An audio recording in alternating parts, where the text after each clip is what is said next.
주시는 은혜의 찬양 감사합니다. 수요일마다 이렇게 오셔서 연습하시고 또 준비하는 귀한 찬양 하나님 받으신 줄 믿습니다. 한번 우리 옆에 사람들 또 앞에 사람 축복하셨으면 좋겠습니다. 하늘 복 많이 받으십시오. 한번 축복하시 바랍니다. 하늘 복이 넘치기를 주의 이름으로 축원합니다.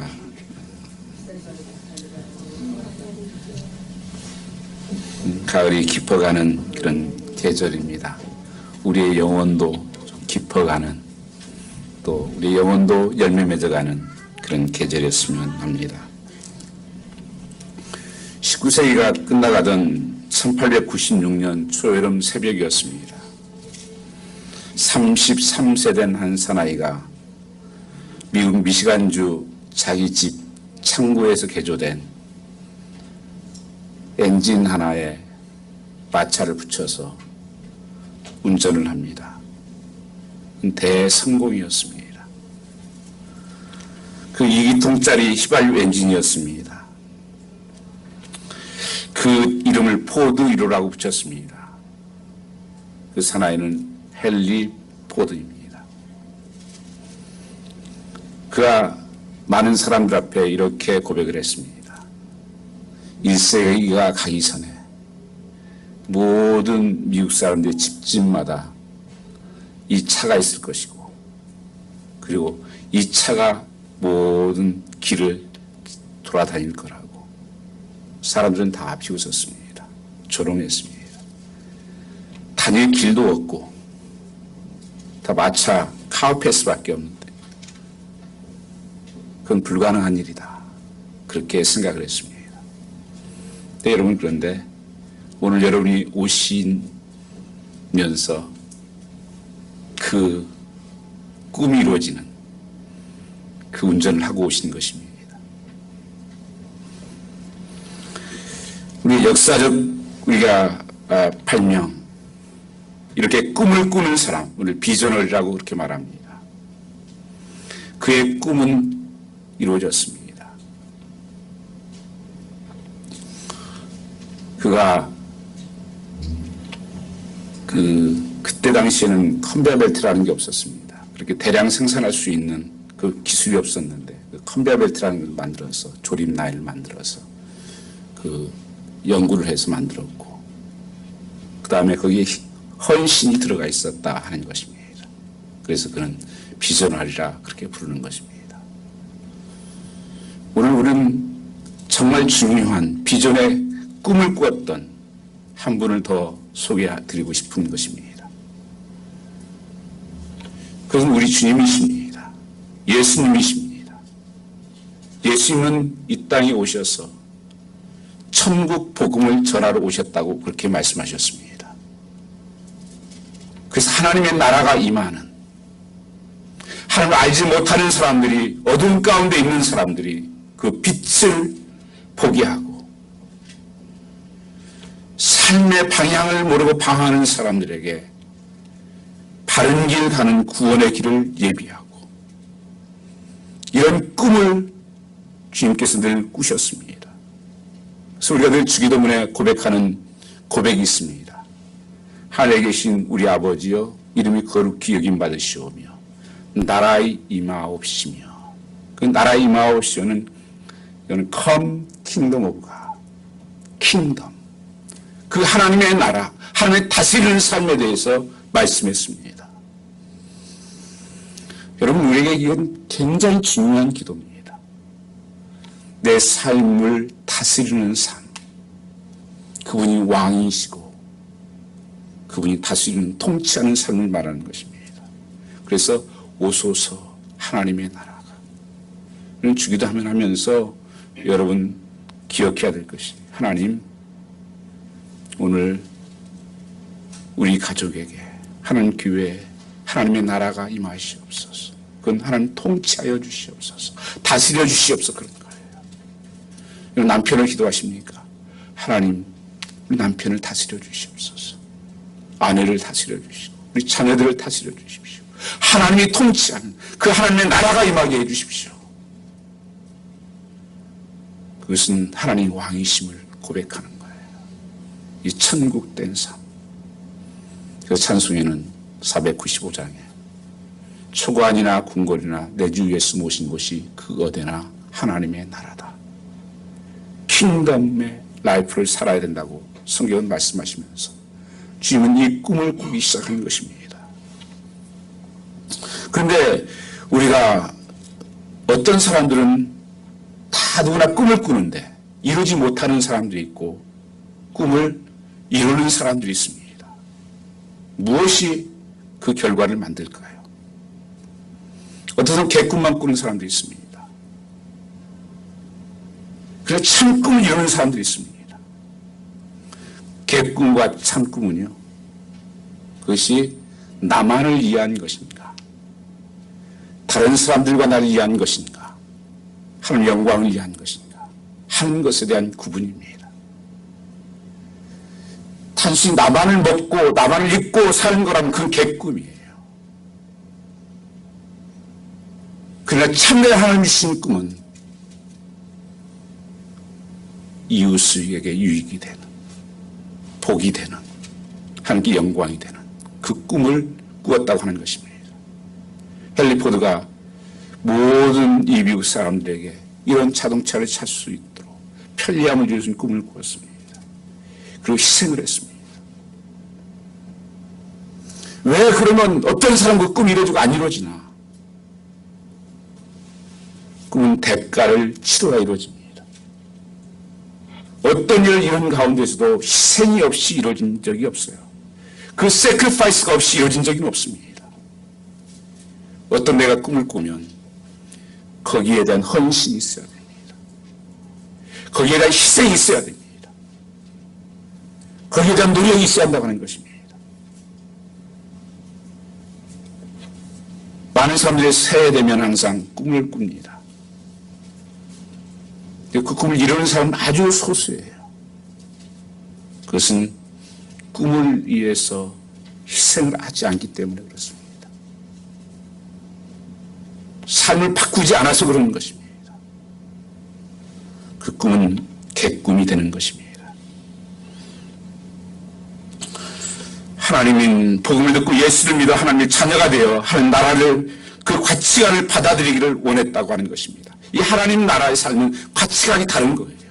세상의 가치관이 아니라 성경의 가치관을 가지고 사는 것입니다. 왜 우리가 말씀을 공부하고 예배합니까? 삶의 가치관이 바뀌는 거예요. 기준이 바뀌는 것입니다. 그래서 예수 믿으면 변화가 일어나는 거예요. 고린도서 5장 17절 말씀에 보면 그런즉 그리스도 안에 있으면 새로운 피조물이라. 이전 것은 지나갔으니 보라 새 것이 되었도다. 재미있었던 것이 재미가 없어지고, 중요하지 않았던 것이 중요하게 여겨지고, 그리고 내가 무엇을 할 때마다 정말 하나님께서 기뻐하실까 하나님 묻고 하는 그 가치관이 달라지게 된다고 하는 것입니다. 주님께서는 제자를 부르셔서 이 재생산하기로 한 전략을 세우셨습니다. 하나님 나라의 꿈을 위해서, 그리고 하나님 나라의 확장을 위해서. 그래서 12 제자를 뽑으셨고, 그것을 이미 우리가 그 마지막 명령에 보는 것처럼 우리가 다른 아이들에게 복음을 전하여 제자 삼는 일을 살라고 마태복음 28장 19절 20절에 말씀하고 있습니다. 너희는 가서 모든 족속으로 제자를 삼아 아버지와 아들과 이름으로 성령의 이름으로 세례를 주고 내가 끝날까지 너희와 함께 하겠다. 우리에게 이제는 이 사명이 주어졌다고 하는 것입니다. 하나님 나라를 확장하는 킹덤에 대해서 이 하나님의 꿈이 하나님께서 이 시대의 기회를 통해서 우리의 성도의 삶을 통해서 이루어지기를 원한다고 하는 것입니다. 우리는 이 꿈을 이루기 위해서는 상처받은 이웃들에 대해서 관심을 가져야 됩니다. 오늘 본문에 나타난 예수님의 온 관심은 사람들에게 있었습니다. 어떤 마음이었습니까? 예수님은 우리를 돌아보실 때 그를 불쌍히 여기셨다고 말씀하십니다. 오늘 본문 말씀에 보시면 예수님께서 우리를 보시고 목자 없는 양같이 기진하여 죽게 되었었다. 그를 불쌍히 여겼다. 이렇게 말씀하십니다. 우리 개혁성경에는 민망히 여겼다. 이렇게 번역되었습니다.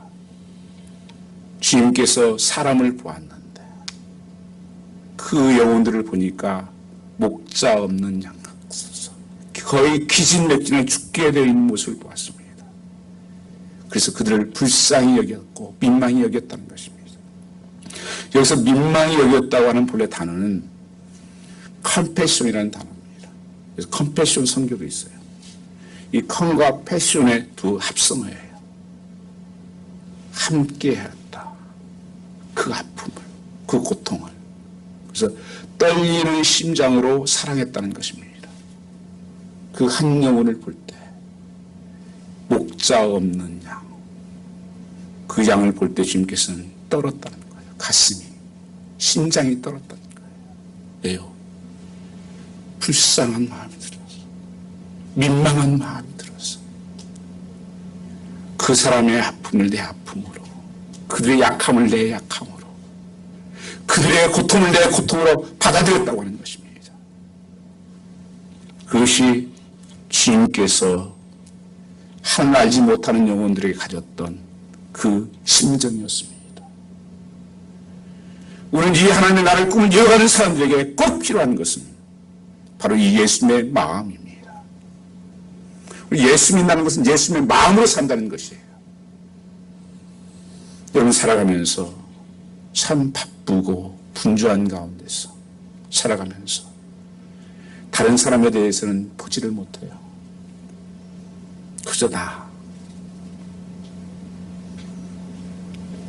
나의 아픔, 내 상처, 나의 필요만을 채우고 바라보는 것이 이 시대의 모습이 아니겠습니까?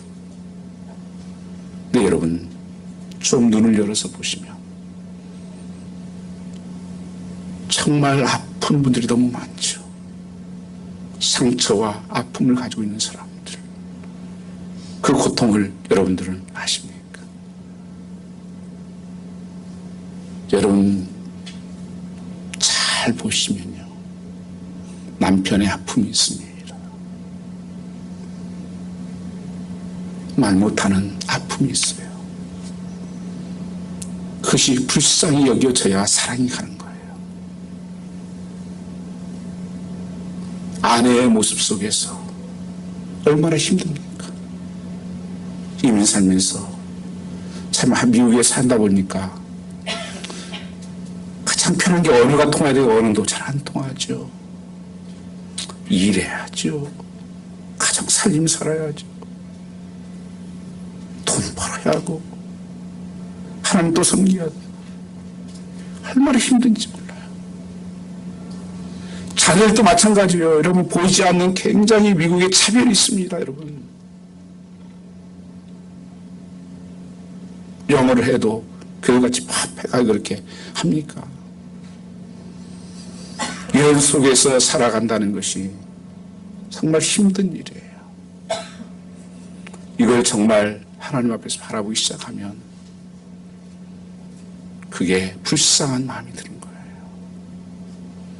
그 아픔이 내 아픔이 되고 내 고통이 되고 내 마음이 통하고, 이게 주님께서 주셨던 한 영혼을 바라보는 마음이었습니다. 그 심장이 떨렸다는 거예요. 그래서 36절에 예수님께서는 목자 없는 양처럼 고생하고 맥진한 양들을 보셨다고 말하는 것입니다. 그러나 이 세상은 어떻습니까? 정치가들은 사람을 한 사람에 투표하는 사람으로, 유권자로 보겠죠.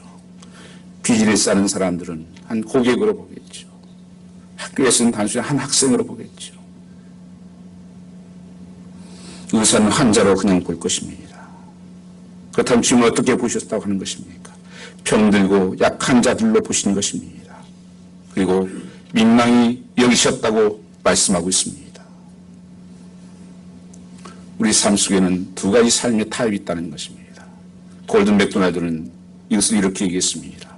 소명에 의해서 콜링의 삶을 사는 사람이, 콜링 라이프를 사는 사람이 있고, 한 사람은 쫓겨다니는 드로빈 라이프를 사는 사람이 있다, 그렇게 얘기했습니다. 어떤 사람은 정말 사명에 따라 살지만, 어떤 사람은 이 세상에 그저 쫓겨다니는, 내가 왜 살지?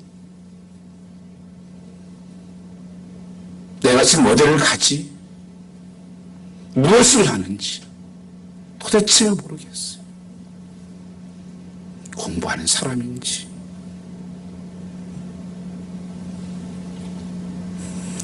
그 아버지인지, 어머니인지, 자식인지, 역할을 모르겠어요. 이 시대가 그래요.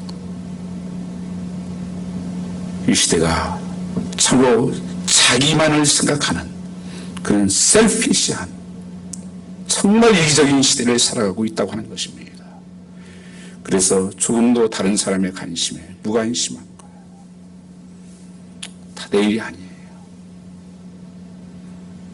주님께서는 한 사람 한 사람이 정말 내가 같이 아파야 돼줘야 돼요. 이웃으로 본 것입니다. 이웃은 무엇입니까? 나를 필요로 하는 사람이 이웃이에요. 나의 손길이, 나의 도움이 필요로 하는 사람 다 이웃입니다. 우리는 상처받은 이웃들을 불쌍히 여겨야 한다고 말씀하고 있는 것입니다. 우리는 얼마든지 그 고통을 보고 무관심하게 지나칠 수 있습니다. 성경에 선한 사마리아 사람에 대한 비유가 있습니다. 어떤 사람이 강도를 만나서 피를 철철 흘리며 문을 넘어져 있었습니다. 제사장이 보고 빨리 가야지 지나갑니다. 또 선지자도 지나갑니다. 목회자도 지나갑니다. 상종도 하는 사마리아 사람이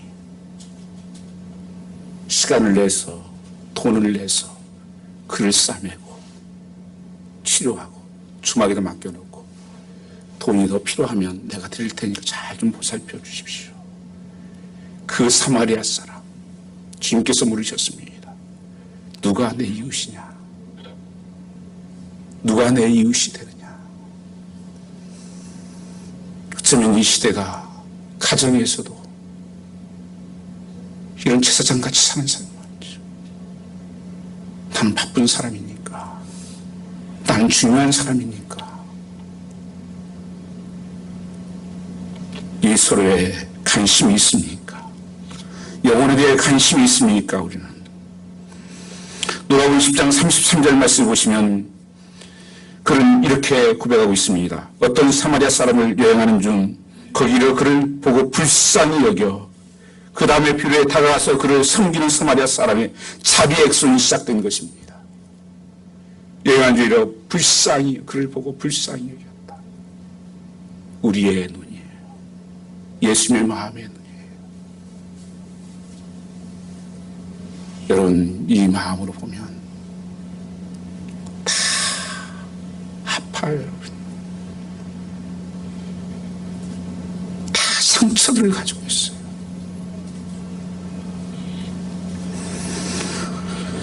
마태복음 9장 36절에서 우리를 보시고 불쌍히 여기시니 그들이 목자 없는 양같이 고생하며 기진함이라. 불쌍히 여기는 주님의 마음, 양을 기른 목자의 심정이요 성도를 사랑하는 마음이라고 하는 것입니다. 그래서 성경을 주님께서는 이렇게 말씀하고 있는 것입니다. 너희가 한 영혼을 볼 때 예수님의 안경을 끼고 예수님의 마음을 가지고 보아라. 여러분이 가족을 그렇게 보실 수 있기를 원합니다. 내 일터에 있는 사람들, 그 영혼들을 그런 눈으로 보라고 하는 것입니다. 미국의 잭 하일스라는 전도 많이 하시던 목사님이 계셨습니다. 이분이 하루는 그 어떤 누구를 만나기 위해서 아침 일찍 식당을 갔습니다. 근데 그 식당 종업원이 아주 불친절해요. 갖다 준 것도 늦게 갖다 주고 톡톡 던지고 이렇게 해서 굉장히 화가 나서 한마디 할까 하다가 그래도 음식이 나왔으니까 잠깐 기도를 하겠습니다. 잠깐 기도하는데 무슨 사정이 있겠지. 나에게 무슨 원한이 있는 것도 아닌데 그럴까. 그렇게 하나님께서 불쌍히 여겨달라고 기도를 했습니다. 그러 나가면서 보통 5불 정도 낼 수 있는 팁인데 10불을 내고 나갔다는 거예요. 그러니까 그 종업원이 와서 계산 잘못하신 것 같다고. 아니다고.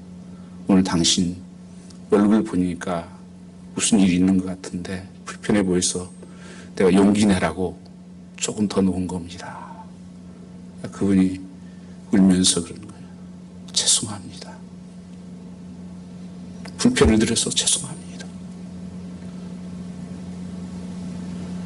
오늘 아침에 이혼을 당하고 나올 수 없는 일을 나왔습니다. 그래서 그 목사님과 앉아서 같이 복음을 나누고 그가 정말 예수를 그 자리에 영접하고 새로운 삶을 걸어갔다고 하는 것입니다.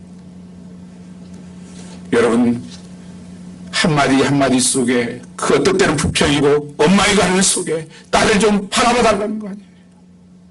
내 아픔을 좀 알아달라는 거 아닙니까? 그걸 읽지를 못하면 안 되는 거예요. 그 공백을 읽을 수 있어야 돼요. 그게 예수님의 마음이에요. 예수님께서 십자가에 달렸을 때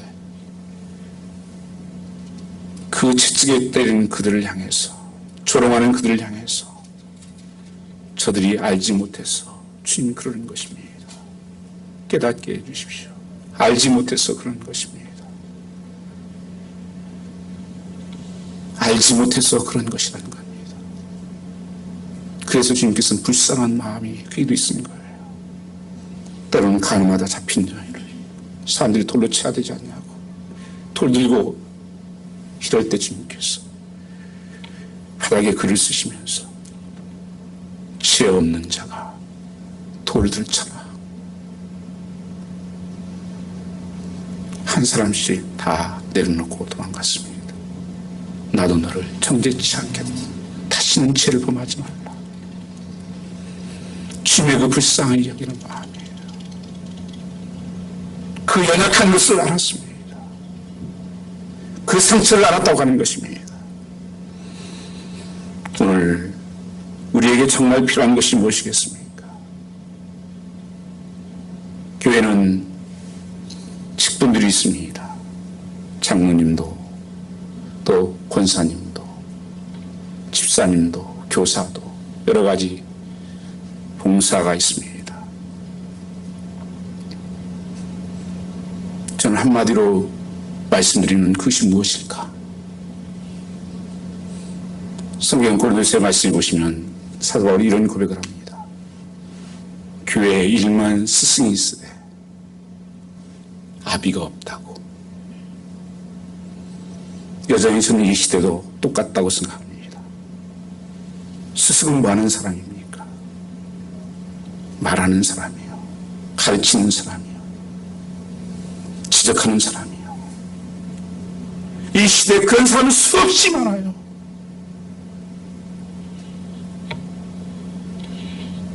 얼마나 우리가 똑똑하게 지적하고 따지고 잘합니까?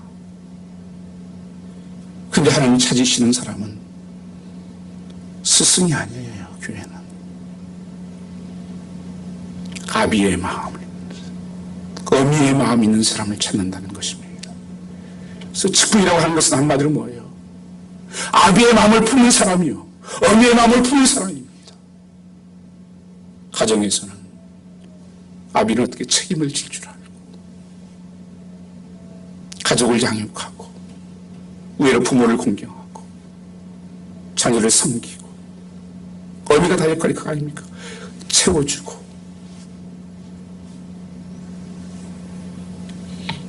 그 아픔을 싸매주고, 그게 아비의 어미의 마음인데 잘못하면 직분이 무슨 가르치는 사람인 줄 알아요. 지적하는 사람인 줄 알아요. 가정에서도 왜 문제가 복잡합니까?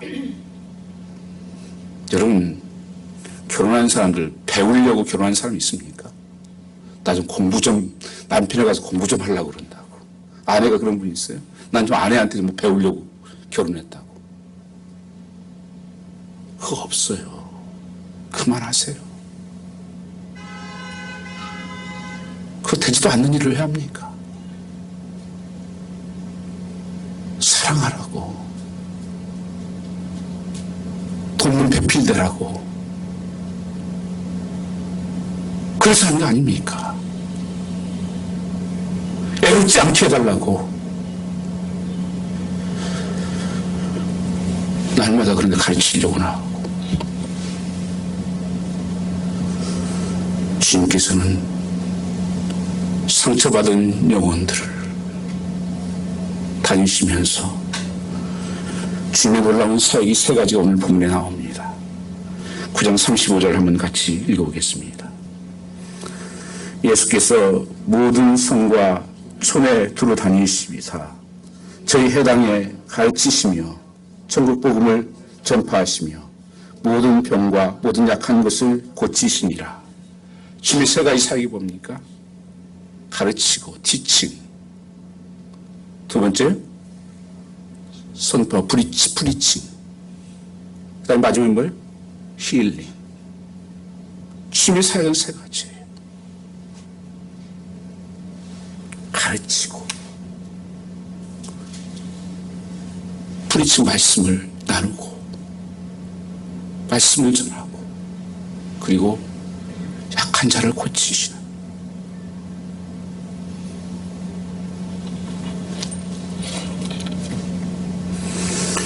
저는 그 외과 의사가 좀 무서워요. 서전들 막 째잖아요. 그 영화 같은 것도 저는 이렇게 그런 거 잘 못 봅니다. 근데 여러분, 외과 의사가 째기만 하면 그건 강도예요. 더 중요한 게 싸매는 거잖아요. 꼬매고 떼어내고 꼬매고 그것까지 해야 되는 거예요. 그래야 진짜 의사죠. 째기만 하면 의사입니까? 그건 강도의 살인이지. 우리 성도는, 하나님의 자녀들은 싸매는 것까지, 그 예수님이 그걸 가르치고 프리칭하고 힐링한 것이 그거예요. 그래서 주님께서 12명의 제자를 세워서 그 사역을 가르치면서 함께 뽑아서 그 사역을 하게 했습니다. 주님께서 제사장의 출발의 자리가 이것으로 준비가 시작입니다. 그 마음이 가지고 있는 자만이 할 수 있다는 것입니다. 이 세상에서 감당할 수 있는 가장 존귀한 사역이 있다면 그것은 바로 고생하며 지친 영혼들에게 보듬어 안고 돌보는 사역이라고 생각이 됩니다. 이 모든 직책 중에서 가장 귀한 직책이 뭐예요? 한 영혼을 사랑하는 것, 사람을 사랑하는 것.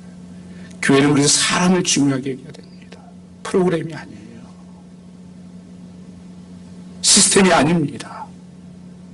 한 사람의 관심이에요. 주님이 그러셨습니다. 마태복음 9장 36절 말씀에 고생하고 지친 영혼들을 목자 없는 방하는 영혼들을 불쌍하게 여기셨다. 그리고 그 영혼들을 거둬들이도록 추수와 일꾼으로 위해서 기도하라고 말씀했습니다. 추수와 일꾼이 되어라. 그 영혼들을 추수할 영혼들. 너희가 되어야 된다. 그 지친 영혼도 그대로 놔두면 안 된다. 추수를 해라.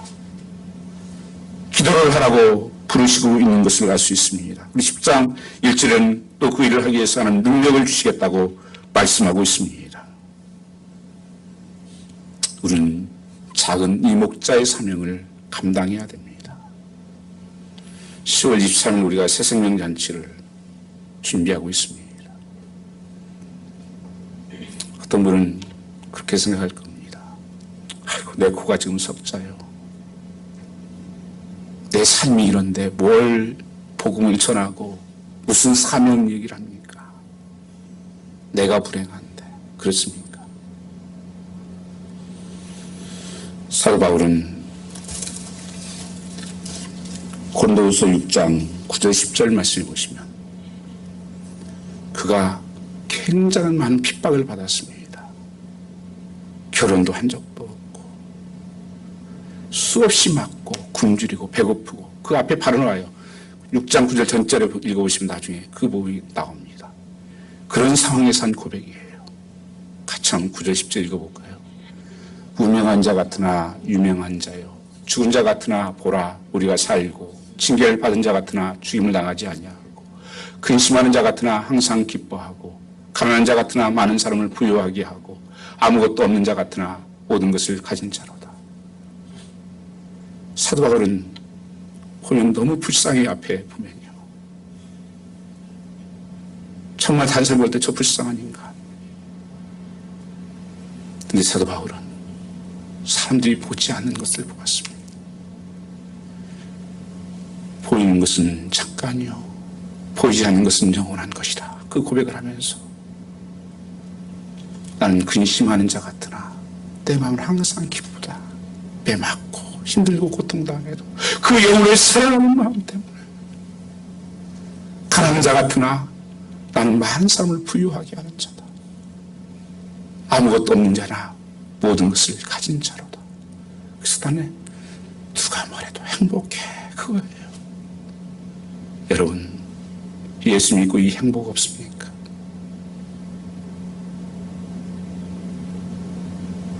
우리는 행복한 사람이에요. 보이는 것 때문에 여러분 낙심하고 그러십니까? 여러분, 밖에 있는 그 수많은 영혼들은 지옥에 가요.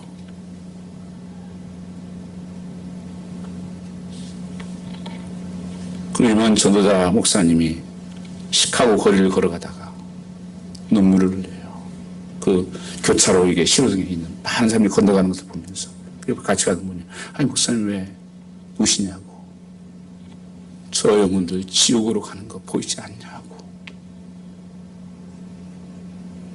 어떤 사람들은 이 세상에 그런 사람 부러워해요. 예수 믿는 사람들이. 여러분, 우리는 저기 잠깐 있다갈 한 나라의 소망이 있는 거예요. 천국된 백성들이에요. 아멘. 주 예수여 오시옵소서.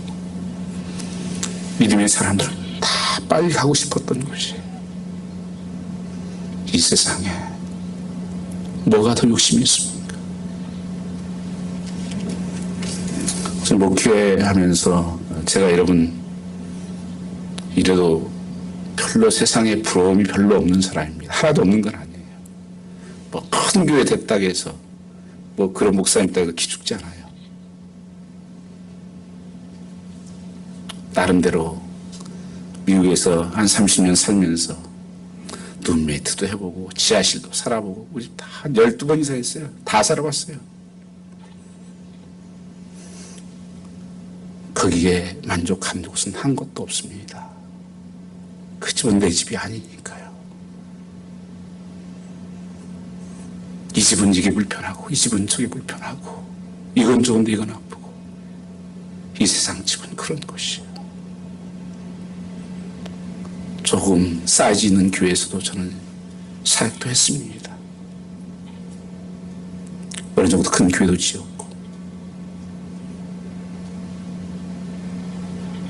또 세상에서 조금 직장 생활할 때 누리는 것도 좀 누려봤습니다.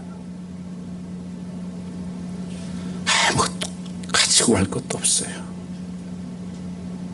헛된 일이고 분유한 일입니다. 하나님께서 맡긴 사명, 한 영혼이라도 구원하는 이 사명을 하나님께서는 그렇게 기뻐하시는 거예요. 그래서 우리에게 이 사명을 맡긴 것입니다. 마태복음 28장 19절 20절 말씀은 우리가 일명 그레이트 커미션이라고 말해요. 지상명령이다. 마지막 명령, 유언처럼 주신 거예요. 유언은 중요해서 주시는 거죠. 그게 뭡니까? 너희는 가서 모든 족속으로 제자를 삼아 아버지와 아들과 성령의 이름으로 세례를 주고 분부한 모든 것을 가르쳐 지키게 하라. 가르쳐 지키게 하라. 가르치는 거 끝난 게 아니라 지키게 하라. 세상 끝날까지 하나님이 함께 하시겠다고.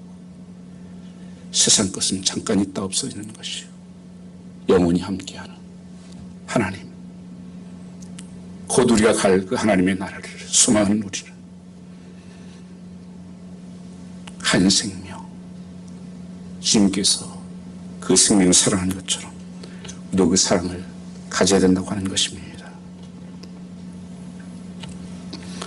그래서 이 성령의 이름으로 세를 지키게 하는 것에 우리는 모든 것이 우선순위, 그 프라이어티가 있어야 됩니다. 여러분 아멘입니까?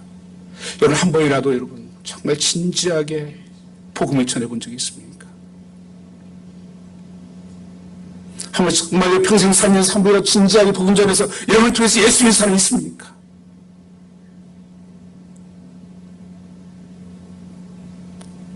쓸데없는 친구 많아서 아무 소용없어요.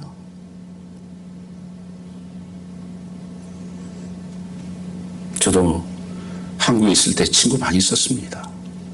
직장 동료, 학교 지금 연락하고 사는 사람은요 딱 5사람이요. 교회 청년 때 같이 기도하고 같이 기도하고 꿈꿨던 사람들 5명입니다. 여러분 아시죠? 제가 말씀드렸어요. 캐나다에 있는 친구 유영재 선교사님, 다 외국에 다 나와 있나, 캘리포니아에 있고. 다른 사람 하도 연락이 안 돼요, 여러분요. 만나도 무슨 말 해야 될지 몰라요. 지금 중요하게 생각됩니까? 아니요, 조금 지나면 아무것도 아니에요.